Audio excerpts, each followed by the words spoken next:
الحمدللہ وکفا وسلام علی عبادہ الذین اصطفیٰ اما بعد فاعوذ باللہ من الشیطان الرجیم بسم اللہ الرحمن الرحیم شہر رمضان الذی انزل فیہ القرآن ھدی للناس وبینات من الھدی والفرقان سبحان ربک رب العزت عما یصفون وسلام علی المرسلین والحمد للہ رب العالمین اللہم صلی علی سیدنا محمد وعلی آل سیدنا محمد وبارک وسلم اللہم صلی علی سیدنا محمد وعلی آل سیدنا محمد وبارک وسلم اللہم صلی علی سیدنا محمد وعلی آل سیدنا محمد وبارک وسلم۔ گزشتہ مجلس میں یہ بات ذکر کی تھی کہ اللہ کے محبوب صلی اللہ علیہ وسلم رجب کے مہینے کا چاند دیکھ کر رمضان المبارک کی تیاری کرنا شروع فرما دیا کرتے تھے۔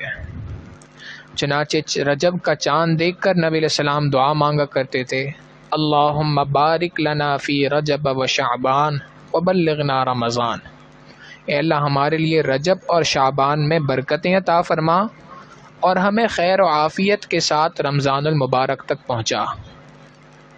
یہ 2 مہینے پہلے سے تیاری اس وجہ سے شروع ہو رہی ہے کہ امت کو اس بات کی تعلیم دینا ہے، امت کو یہ بات سمجھانا ہے کہ یہ مہینہ جو تمہارے پاس آ رہا ہے یہ کوئی عام مہینہ نہیں ہے، یہ کوئی معمولی چیز نہیں ہے، یہ اللہ رب العزت کی جانب سے بہت بڑی نعمت ہے جو تمہارے اوپر لاگو ہو رہی ہے، تمہیں عطا کی جا رہی ہے۔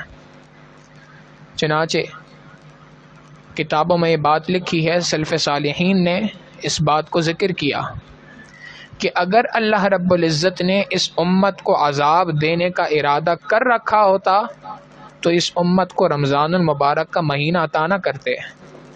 اللہ نے بخشنے کا فیصلہ کر رکھا ہے، معاف کرنے کا فیصلہ کر رکھا ہے، تبھی اس امت کو رمضان المبارک کا مہینہ عطا کیا۔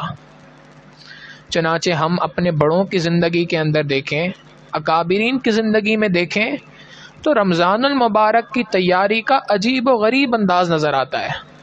کتابوں میں لکھا ہے کہ ہمارے بہت سارے اکابر اور بڑے ایسے تھے جو رمضان المبارک کے آنے سے 6 مہینے پہلے سے اللہ رب العزت سے دعائیں مانگنا شروع کر دیا کرتے تھے، یا اللہ ہمیں خیر عافیت کے ساتھ رمضان المبارک عطا فرما۔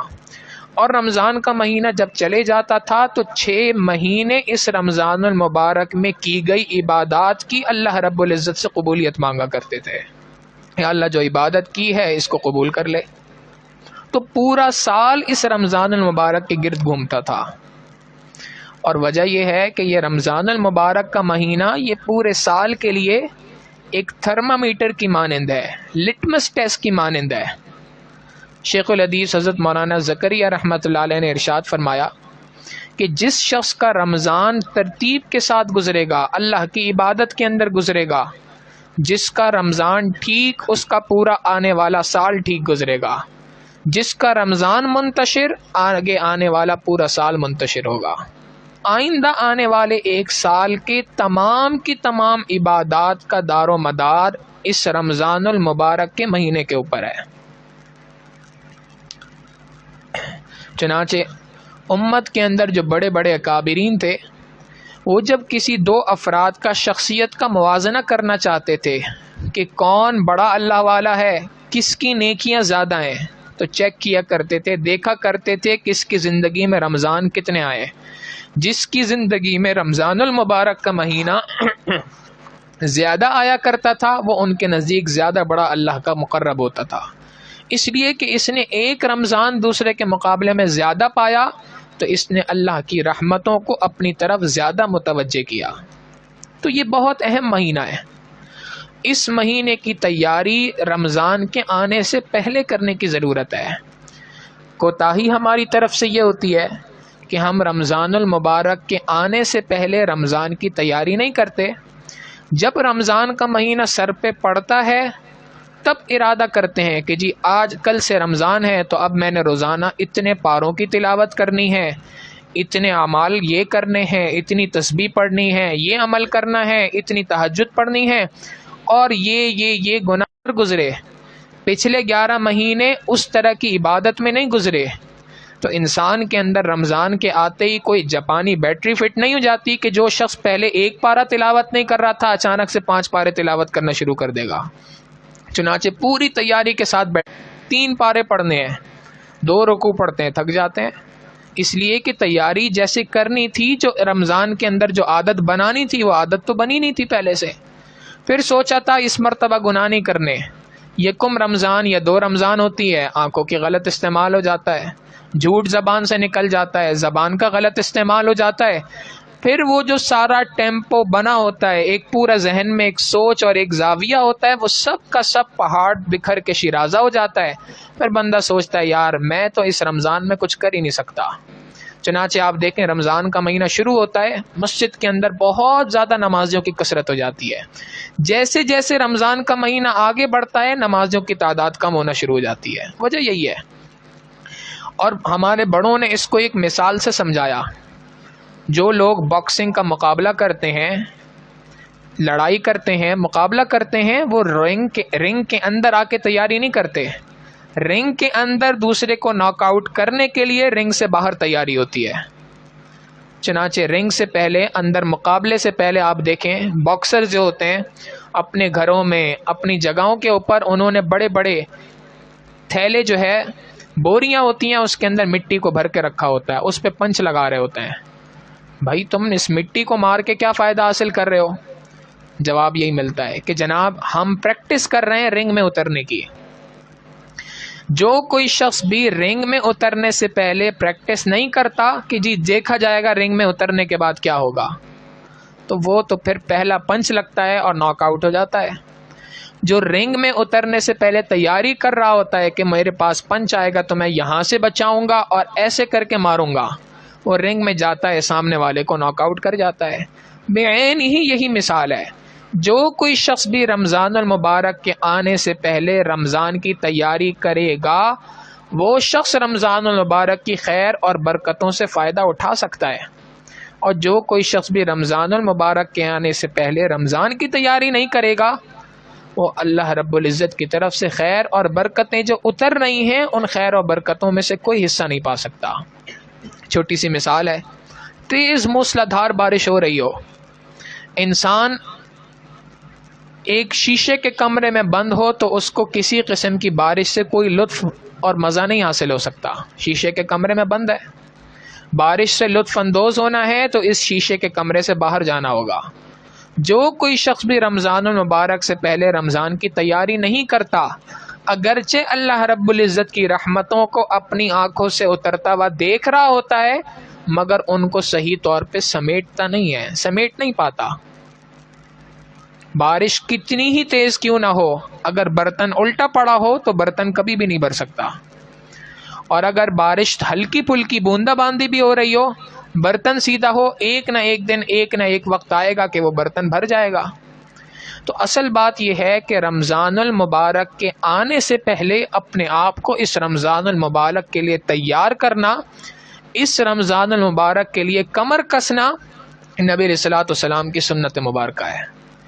اللہ کے محبوب صلی اللہ علیہ وسلم رمضان المبارک کے آنے سے پہلے صحابہ کو جمع فرماتے تھے اور جمع کر کے ان کو فرماتے تھے یا ایھا الناس، اے لوگوں، قد جاءکم شہر، تمہارے اوپر ایک مہینہ آنے والا ہے، شہر عظیم، ایک بہت بڑا مہینہ ہے. کتنا بڑا ہے؟ اتنا بڑا ہے کہ جس مہینے کے اندر نفل نماز کا، نفل کاموں کا ثواب فرائض کے برابر کر دیا جاتا ہے اور فرائض کا ثواب 70 گنا بڑھا دیا جاتا ہے. تو چنانچہ رمضان کے آنے سے پہلے صحابہ کو ذہنی طور پہ اس رمضان کے لیے تیار کرنا یہ بھی نبی علیہ الصلوۃ والسلام کی سنت مبارکہ ہے. چنانچہ ہمارے بڑوں کی زندگی میں آپ دیکھیں یہی بات نظر آتی ہے کہ رجب کا چاند دیکھ کر اپنے متعلقین کو اس رمضان المبارک کی تیاری کے اوپر اکساتے ہیں، اس رمضان المبارک کی تیاری کی تنبیہ فرماتے ہیں۔ رمضان کی تیاری کس چیز کا نام ہے؟ تیاری اس چیز کو نہیں کہا جاتا کہ انسان اپنے گھر میں سحری افطاری کا سارا سامان لا کے رکھ دے، شاپنگ کرنا شروع کر دے، یہ رمضان کی تیاری نہیں ہے، بلکہ رمضان المبارک کی تیاری اس کے چند مراحل ہیں، چند اسٹیپس ہیں جو انسان نے اٹھانے پڑتے ہیں۔ ان میں سے 2 اسٹیپس کے اوپر، 2 مراحل کے اوپر پچھلی مجلس میں گفتگو ہوئی تھی۔ سب سے پہلا اسٹیپ، سب سے پہلا مرحلہ کہ انسان اپنے پچھلے تمام گناہوں سے پکی سچی توبہ کرے۔ اللہ اب تک جو گناہ کر چکا، اے اللہ کر چکا، جو ہو گئے سو ہو گئے، اے اللہ میں آپ سے ان گناہوں پر معافی مانگتا ہوں، اے اللہ میرے پچھلے تمام گناہوں کو معاف کر دے۔ اپنے پچھلے گناہوں پر معافی مانگنا، اپنے آپ کو گناہوں سے پاک صاف کرنا، یہ رمضان المبارک کی تیاری کا سب سے پہلا قدم ہے۔ اگر گناہ زندگی کے اندر ہوں تو گناہ کے ساتھ خیر اور برکتیں جمع نہیں ہو سکتی ہیں۔ مثال اس کی بہت آسان سی ہے، ایک ٹنکی ہو، اس کے اندر 10 پائپ لگے ہوں، موٹے 6 انچ کے پائپ، ان سے پانی بھرا جا رہا ہو اور نیچے ٹوٹی کھلی ہو، جتنی تیزی کے ساتھ پانی آ جائے کبھی وہ جو ٹنکی جو ہے وہ بھر نہیں سکتی۔ کیوں بھائی؟ نیچے سے لیک ہو رہی ہے۔ ایک اور مثال سمجھ لیں، ایک کمرہ ہو جس کے اندر ایئر کنڈیشن لگا ہو، لیکن ساتھ میں کھڑکی کھلی ہوئی ہو، دروازہ کھلا ہو، کہیں کوئی روشن دان کھلا ہو، جتنا بھی تیز اے سی چل جائے وہ اے سی وہاں پر کولنگ پوری پراپرلی نہیں کر سکتا، کولنگ مینٹین نہیں ہو سکتی۔ بالکل یہی مثال ہے کہ انسان نیکیاں تو کرتا رہے، لیکن گناہوں کی کھڑکی اگر کھول کے رکھے گا تو نیکیاں اندر سمیٹ نہیں سکتی۔ نیکیاں کرنے کے لیے 100% گناہوں سے اپنے آپ کو بچانا ہوگا۔ پہلا کام 100% توبہ کرے انسان، اے اللہ اب تک جو ہو چکے، نادانی کے اندر ہوئے، غلطی کی وجہ سے ہوئے، اے اللہ میں آج اپنے پچھلے تمام گناہوں سے پکی سچی اور سچی توبہ کرتا ہوں۔ اور دوسرا کام، آئندہ کے لیے 100% اپنے آپ کو گناہوں سے بچائے، یہ دوسرا قدم ہے۔ ایک تو یہ ہے کہ جو گناہ ہو گئے ان پر معافی مانگے، اور دوسرا کام آئندہ کے لیے اپنے آپ کو گناہوں سے بچائے۔ ذہن میں یہ بات آتی ہے، جی میں تو گناہوں سے نہیں بچ سکتا، فلاں گناہ ہے جو میں چھوڑنا چاہتا ہوں مگر چھوٹ نہیں پاتا، تو میں تو گناہوں سے نہیں بچ سکتا۔ یاد رکھیں، ہم گناہوں سے نہیں بچ سکتے مگر ہمارا پروردگار ہمیں گناہوں سے بچا سکتا ہے۔ اللہ رب العزت قرآن کریم میں فرماتے ہیں وَلَوْلَا فَضْلُ اللَّهِ عَلَيْكُمْ وَرَحْمَتُهُ، کہ فوراً بعد اللہ کے دربار میں توبہ کرے۔ یاد رکھیں، گناہ کا ہو جانا عیب نہیں ہے، یہ بڑی غلط فہمی ہے، یاد رکھیے گا، گناہ کا ہو جانا عیب نہیں ہے، گناہ کرنے کے بعد توبہ کا نہ کرنا یہ بہت بڑا عیب ہے۔ انسان ہے، انسان سے گناہ نہیں ہوں گے تو فرشتوں سے ہوں گے کیا؟ ادھر گناہ ہو توبہ کرنے میں دیر نہ کرے، جیسے ہی گناہ ہو جائے فوراً اللہ کے دربار میں توبہ کرے۔ جو کوئی شخص بار بار اللہ کے دربار میں توبہ کرتا ہے، اللہ رب العزت اس کو ایک نہ ایک دن گناہوں سے پاک صاف زندگی عطا فرما دیتے ہیں۔ آج بہت سارے ساتھی آتے ہیں اور وہ یہ شکایت کرتے ہیں، جی ہماری زبان قابو میں نہیں، ہماری نگاہیں قابو میں نہیں، فلاں گناہ ہم سے چھوٹتا نہیں ہے۔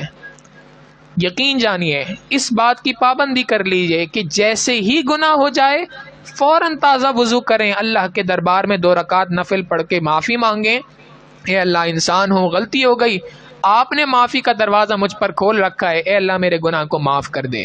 چند دن نہیں گزریں گے کہ انسان کی اس گناہ سے جان چھوٹ جائے گی، پکی بات ہے یہ۔ تو پہلا کام 100% پچھلے تمام گناہوں سے توبہ کرے۔ دوسری بات، آئندہ کے لیے گناہ، اور اگر انسان ہونے کے ناطے کبھی گناہ ہو جائے تو توبہ کرنے میں دیر نہ کرے۔ بہت سارے لوگوں کو شیطان یہ بہکاتا ہے، جی میری تو توبہ پکی ہوتی نہیں ہے، میں توبہ کبھی کروں گا تو تھوڑی دیر کے بعد ہی گناہ کر بیٹھوں گا۔ حضرت اقدس تھانوی رحمۃ اللہ علیہ نے اس کو ایک اور انداز میں سمجھا جا سکتا ہے۔ ایک شخص سے کہا جائے، جی آپ نماز کیوں نہیں پڑھ رہے؟ وضو نہیں ہے، بھائی وضو کر لو۔ وضو اس لیے نہیں کرتا کہ وضو کروں گا تو کچھ دیر کے بعد ٹوٹ جائے گا۔ ہر بندہ اس کو یہی کہے گا کہ عقل مند آدمی، اگر وضو ٹوٹ جائے تو دوبارہ کر لینا بھائی۔ ایک شخص کپڑے تبدیل نہیں کر رہا، کیوں؟ کپڑے تبدیل کروں گا تو میلے ہو جائیں گے۔ ہر بندہ اس کو یہی کہے گا جناب یہ کپڑے میلے ہو جائیں تو ان کو اتار کے دوسرے پہن لینا، پھر میلے ہو جائیں پھر دوسرے پہن لینا۔ بے عین ہی یہی مثال ہے۔ ایک شخص اگر توبہ نہ کرے کہ جی مجھ سے گناہ ہوتے ہیں اس وجہ سے توبہ نہیں کر رہا، اس کو یہی کہا جائے گا بھائی توبہ کر، پھر گناہ ہو جائے پھر توبہ کر، پھر گناہ ہو جائے پھر توبہ کر۔ کیا پتا توبہ کرنے کے بعد اللہ نے تمہاری موت کا وقت لکھا ہو، موت آئے گی تو توبہ کی حالت میں موت آئے گی۔ لہٰذا پہلا کام کہ انسان 100% اپنے آپ کو گناہوں سے بچائے۔ دوسرا کام انسان آئندہ کے لیے گناہوں سے پاک صاف زندگی گزارنے کا عزم اور ارادہ کرے۔ جہاں کہیں انسان ہونے کے ناطے گناہ ہو جائے فوراً اللہ کے دربار میں توبہ کرے۔ یہ رمضان المبارک کی تیاری کا دوسرا قدم ہے۔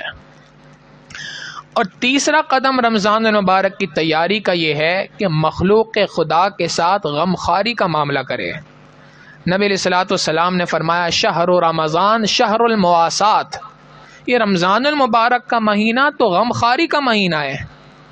ایک دوسرے کے ساتھ غمخواری کرنی چاہیے، ایک دوسرے کے دکھ درد میں شریک ہونا چاہیے۔ مخلوق خدا کی مدد کرنا، اللہ کے بندوں کی اللہ کے لیے مدد کرنا، یہ اس رمضان المبارک کی تیاری کا تیسرا قدم ہے۔ انسان ڈھونڈے، دیکھے کون ایسے افراد ہیں جن کی میں مدد کر سکتا ہوں۔ جسمانی اعتبار سے کر سکتا ہے جسمانی اعتبار سے کرے، مالی اعتبار سے اللہ نے وسعت دے رکھی ہے مالی اعتبار سے کرے۔ بہت سارے لوگ ہیں اللہ تعالیٰ ان کو توفیق عطا فرماتے ہیں، مالی وسعت عطا کرتے ہیں، وہ رمضان المبارک کے آنے سے پہلے رمضان پیکج کے نام پر مختلف چیزوں کے بجٹ بناتے ہیں اور لوگوں میں تقسیم کرتے ہیں۔ ضرورت مند حاجت مند لوگوں کو دیکھتے ہیں، ڈھونڈتے ہیں، ڈھونڈ کے ان کی مدد کیا کرتے ہیں۔ یہ لوگوں کی مدد کرنا، اللہ نے مالی وسعت دی ہو مال کے اعتبار سے، اللہ نے مالی وسعت نہیں دی اپنی جان کے اعتبار سے، جس کسی کی آپ مدد کر سکتے ہیں مدد کا کرنا، یہ رمضان المبارک کی تیاری میں سے ایک تیاری ہے۔ اس لیے کہ نبی علیہ الصلوۃ والسلام اس رمضان المبارک کو غمخواری کا مہینہ قرار دیا، ایک دوسرے کے ساتھ الفت کا مہینہ، ایک دوسرے کو برداشت کرنے کا مہینہ۔ آج تو معاملہ الٹ ہو جاتا ہے، رمضان کا مہینہ آتا ہے مساجد میں لڑائی جھگڑے زیادہ ہو جاتے ہیں۔ ایک مرتبہ ہماری اس مسجد کے اندر دو بزرگ نمازی تھے، ان کی آوازیں بلند ہو گئیں، عصر کی نماز کا وقت تھا، نماز مکمل ہوئی، دونوں کی آوازیں بلند ہو گئیں۔ اب سب پریشان کہ بھائی کیا معاملہ پیش آ گیا، لوگ جمع ہونا شروع ہو گئے، اچھا خاصا جیسے کوئی جھگڑا ہو رہا ہوتا ہے ویسی بات نوبت پہنچ گئی۔ ایک ساتھی سے بولا بھائی آپ جائیں معلوم کریں کیا معاملہ ہے۔ وہ معلوم کر کے آئے تو بات یہ تھی کہ وہ ایک صاحب کہہ رہے تھے کہ جی انہوں نے سجدہ کیا تو سجدے میں ان کی کونی میری کونی سے ٹکرائی ہے، اس بات کے اوپر جھگڑا ہو رہا ہے۔ اب آپ بتائیں، جس مہینے کو اللہ کے محبوب صلی اللہ علیہ وسلم غمخواری کا مہینہ کہہ رہے ہیں، جس کو نبی علیہ الصلوۃ والسلام برداشت کا مہینہ کہہ رہے ہیں، جس کو اللہ کے محبوب صلی اللہ علیہ وسلم زیادہ با اخلاق ہونے کا مہینہ کہہ رہے ہیں، اس مہینے میں ہمارا حال یہ ہوتا ہے۔ عصر کے بعد ذرا باہر نکل جائیں، ٹریفک سگنلز پہ دیکھ لیں کیا حشر ہو رہا ہوتا ہے، ہر بندہ دوسرے کو کاٹ کھانے کے لیے تیار ہوتا ہے۔ حالانکہ رمضان کا مہینہ تو برداشت سکھانے کے لیے آیا تھا، رمضان کا مہینہ تو انسانوں کو ایک دوسرے کے ساتھ غمخواری سکھانے کے لیے آیا تھا، اور اس مہینے کے آنے سے پہلے اس مہینے کے اندر ہم ایک دوسرے کو کاٹ کھانے کو دوڑ رہے ہیں، ایک دوسرے کا گریبان پکڑ رہے ہوتے ہیں، ایک دوسرے کے ساتھ لڑائی جھگڑے کر رہے ہوتے ہیں۔ وجہ یہی ہے کہ رمضان کے آنے سے پہلے رمضان کی تیاری نہیں کی۔ اگر رمضان کے آنے سے پہلے تیاری کر رکھی ہوتی تو رمضان المبارک بوجھ محسوس نہ ہوتا۔ یہ بوجھ محسوس ہو رہا ہوتا ہے جس بوجھ کی وجہ سے انسان اس کا جو فرسٹریشن ہوتی ہے وہ دوسرے کے اوپر نکال رہا ہوتا ہے، ذہنی تناؤ ہوتا ہے جس کو دوسرے کے اوپر نکال رہا ہوتا ہے۔ ہمارے حضرت ایک واقعہ سناتے ہیں کہ ایک مسجد کے اندر دو بوڑھے تھے، ان کا آپس میں جھگڑا ہو گیا رمضان کا مہینہ۔ بھئی کس بات پہ جھگڑا ہو گیا؟ جھگڑا اس بات پہ ہو گیا کہ ایک دوسرے کو کہنے لگا اللہ میڈا ہے، اللہ میرا ہے۔ دوسرے نے پہلے کا گریبان پکڑ لیا، نہیں اللہ میڈا ہے، اللہ تو میرا ہے۔ فرماتے ہیں یہ بات تھی، اس پہ دونوں دست و گریبان ہو گئے۔ اب وجہ تو کوئی نہیں بنتی، انسان سوچتا ہے تو ہنستا ہے کہ شاید کوئی دیوانوں کی لڑائی ہے، یہ دیوانے نہیں ہے، بات یہ ہے کہ رمضان المبارک کا مہینہ آنے سے پہلے اس رمضان کی تیاری کرنی تھی، وہ کر نہیں سکے صحیح طریقے سے۔ اب جب رمضان کا مہینہ آ گیا تو ڈپریشن ہے، فرسٹریشن ہے جو ذہن پر ہے، ذہنی دباؤ کی وجہ سے اب وہ فرسٹریشن نکلتی ہے دوسرے کے اوپر۔ بہت سارے لوگ کہتے ہیں جی رمضان میں مجھ سے بات نہ کرنا پورا دن۔ بھائی کیوں نہیں بات کرنا؟ پورا دن میں سگریٹ نہیں پیتا لہٰذا میرا دماغ خراب ہوتا ہے، پورا دن پان نہیں کھاتا۔ ہمارے ایک ساتھی وہ کہتے ہیں جی پورا دن میں نے نسوار نہیں رکھی ہے لہٰذا میں تو کسی سے گفتگو نہیں کر سکتا، کوئی میرے قریب بھی نہ آئے۔ حالانکہ رمضان کا مہینہ تو اس لیے ہے کہ انسان ایک دوسرے کے قریب آئیں، ایک دوسرے کے کام کاج میں مصروف ہوں، ایک دوسرے کی مدد کریں۔ عبداللہ ابن مسعود رضی اللہ تعالیٰ عنہ مسجد نبوی کے اندر بیٹھے ہیں، مسجد نبوی کے اندر اعتکاف کی حالت میں۔ آپ سوچیں، ایک تو ہے کہ انسان کسی بھی جگہ پہ اعتکاف پہ ہو، بڑی فضیلت کی بات، اللہ رب العزت مسجد نبوی کے اندر اعتکاف کی توفیق عطا فرمائے، اس سے بڑی فضیلت کیا ہو سکتی ہے؟ مسجد نبوی میں اعتکاف کی حالت میں ایک شخص آیا اور اس نے آ کے کہا کہ حضرت آپ اعتکاف میں ہیں، فلاں شخص نے مجھ سے میرے یہ کام ہے اور میں اس کو کہہ رہا ہوں وہ میری بات مان نہیں رہا، آپ برائے کرم دعا فرمائیں۔ حضرت نے کہا کہ اگر آپ اجازت دیں تو میں دعا بھی کرتا ہوں اور میں سفارش کر دوں۔ میں نے اگر سفارش کر دی تو میری اس سفارش پر انشاءاللہ وہ آپ کا کام کر دے گا، مجھے یقین ہے۔ اس نے کہا حضرت آپ سفارش کر دیں گے تو مہربانی ہوگی۔ عبداللہ ابن مسعود رضی اللہ تعالیٰ عنہ نے اس بندے کا ہاتھ پکڑا اور مسجد سے باہر نکلے۔ لوگ بھاگے پیچھے، حضرت آپ تو اعتکاف کے اندر تھے۔ حضرت نے فرمایا ہاں میں اعتکاف کے اندر تھا، مجھے پتہ ہے، مگر مجھے ساتھ میں یہ بھی پتہ ہے کہ نبی علیہ الصلوۃ والسلام نے یہ بات ارشاد فرمائی کہ جو کوئی شخص بھی اس حال کے اندر ہو کہ وہ اپنے کسی مسلمان بھائی کی مدد کر سکتا ہے اور اس نے وہ مدد کر دی، اللہ رب العزت اب میری اس مسجد یعنی مسجد نبوی کے اندر 10 سال اعتکاف کرنے کا ثواب عطا فرماتے ہیں۔ یہ تو غمخواری کا مہینہ ہے، ایک دوسرے کی مدد کرنے کا مہینہ ہے، ایک دوسرے کے غم اور دکھ کو بانٹنے کا مہینہ ہے۔ نبی علیہ الصلوۃ والسلام نے ارشاد فرمایا، ترمذی شریف کی روایت ہے، اللہ کے محبوب صلی اللہ علیہ وسلم ارشاد فرماتے ہیں، اللہ کی قسم جو کوئی شخص بھی اپنے مسلمان بھائی کی مدد میں کام میں لگا رہتا ہے، جب تک وہ اپنے مسلمان بھائی کے کام کے اندر لگا رہتا ہے، اللہ رب العزت اس بندے کے لیے دنیا کے کاموں کے اندر مدد کے اندر رہتے ہیں، اللہ رب العزت اس کے دنیا کے کاموں کو سیدھا فرما دیتے ہیں۔ تو غمخواری کے اندر پہلا طریقہ یہ کہ اللہ نے مالی وسعت عطا فرمائی ہو تو ڈھونڈیں ایسے غریب غربا کو، ان کی مالی اعتبار سے معاونت کی جائے۔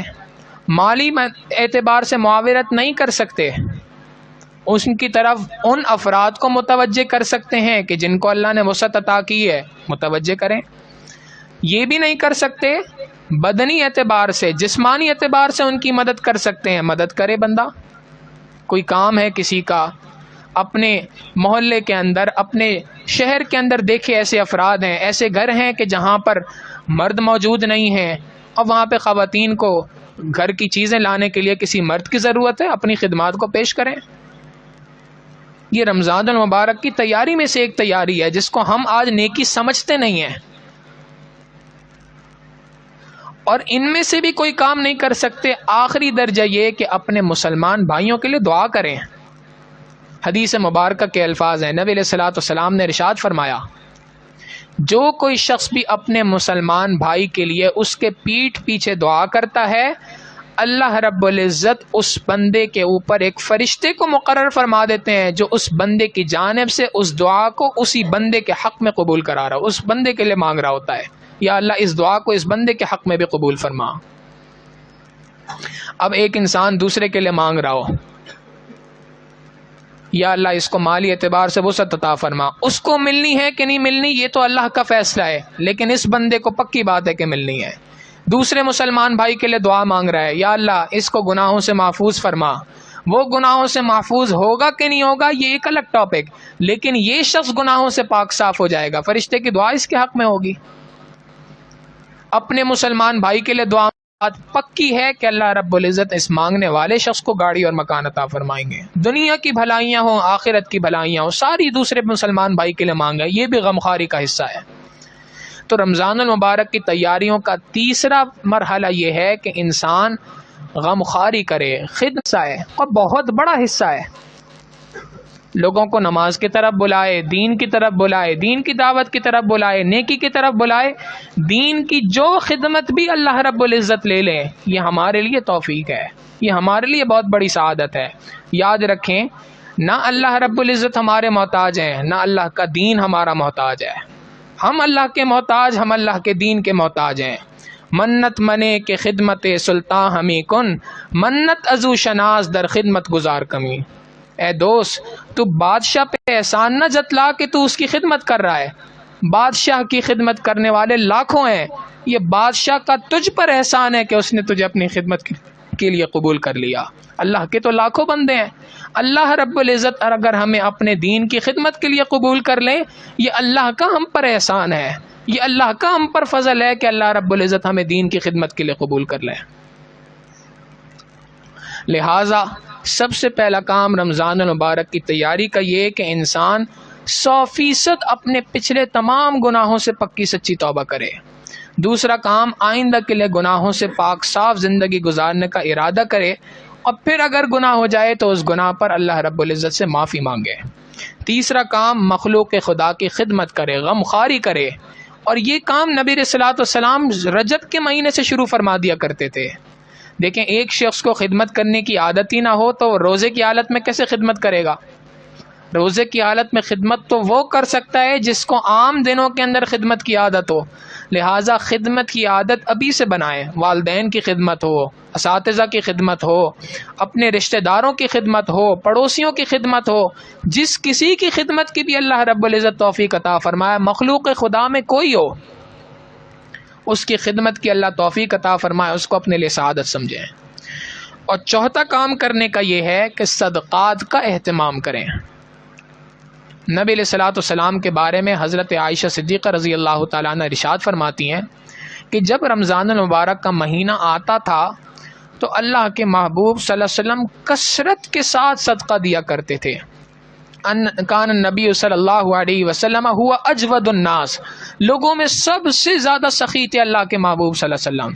اور نبی علیہ الصلوۃ والسلام کی سخاوت کے عام دنوں میں چرچے ہوا کرتے تھے.